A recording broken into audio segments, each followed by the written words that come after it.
আচ্ছা, আয়নীকরণ শক্তির ব্যতিক্রম।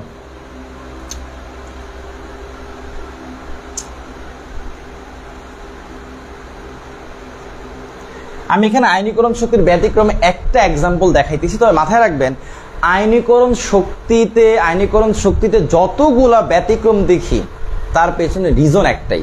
তো আমি এখানে অ্যাজ এ এক্সাম্পল একটা এর উদাহরণ দিয়ে আপনাদেরকে বোঝানোর চেষ্টা করি, বাট এটা যদি আপনি বুঝেন আয়নীকরণ শক্তিতে যত ব্যতিক্রম আছে সবগুলো আপনি ব্যাখ্যা করতে পারবেন, কারণ ব্যতিক্রমের পেছনে কারণটা একটাই।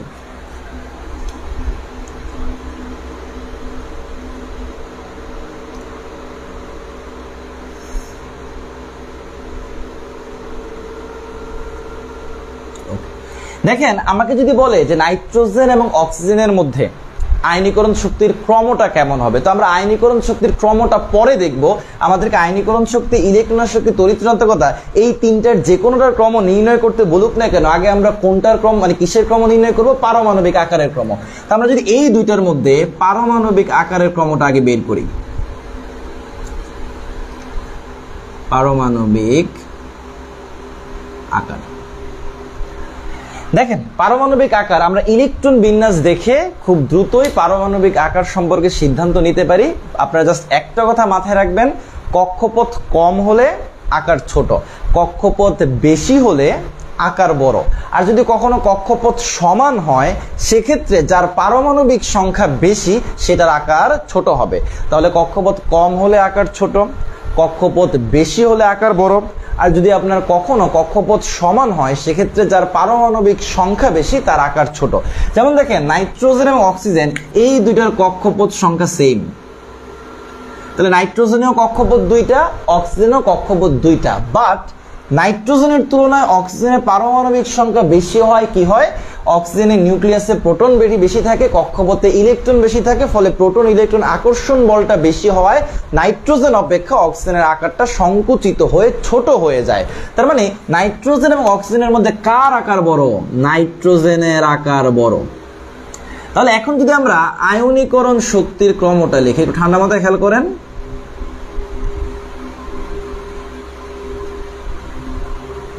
এখন যদি আমরা আয়নীকরণ শক্তির ক্রমটা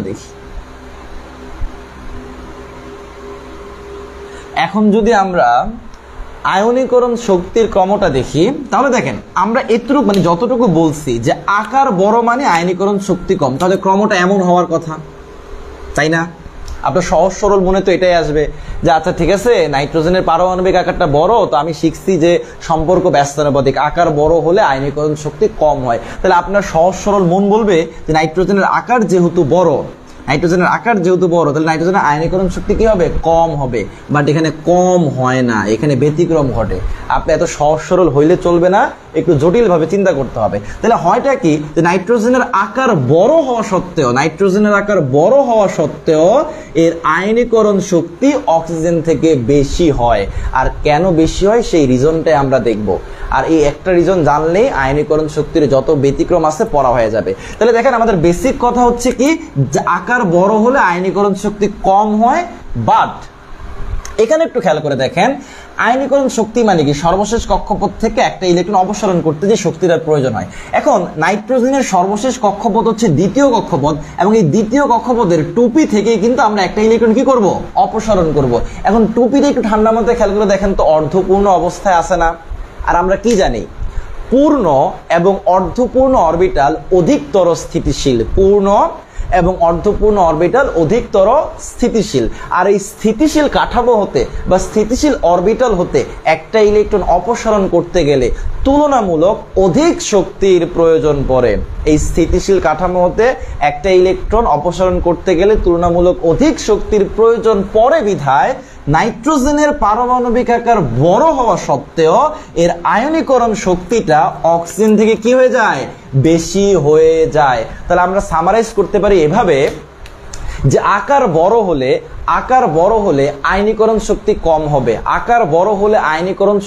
কম হবে, বাট যদি যেই অরবিটালটা থেকে আমরা ইলেকট্রনটা অপসারণ করব সেটা যদি পূর্ণ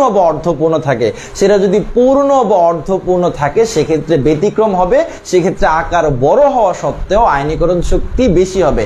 আমরা নাইট্রোজেন অক্সিজেনের ক্ষেত্রে এটা দেখি, বেরিলিয়াম বোরনের ক্ষেত্রে এটা দেখি, তারপর হচ্ছে ম্যাগনেসিয়াম অ্যালুমিনিয়ামের ক্ষেত্রে এটা দেখি। এভাবে আমরা অনেকগুলা মৌলের ক্ষেত্রেই এই ব্যতিক্রমটা দেখতে পাই। তাহলে আমরা মাথায় রাখবো, আকার বড় হলে আয়নীকরণ শক্তি কম হবে যদি না সর্বশেষ কক্ষপথের যেই অরবিটালটা থেকে ইলেকট্রন অপসারণ করা হবে সেটা পূর্ণ বা অর্ধপূর্ণ থাকে। ওকে, তাহলে আয়নীকরণ শক্তির ব্যতিক্রম থেকে এতটুকু পড়লেই যতগুলা ব্যতিক্রম আছে ইনশাআল্লাহ কভার হয়ে যাবে।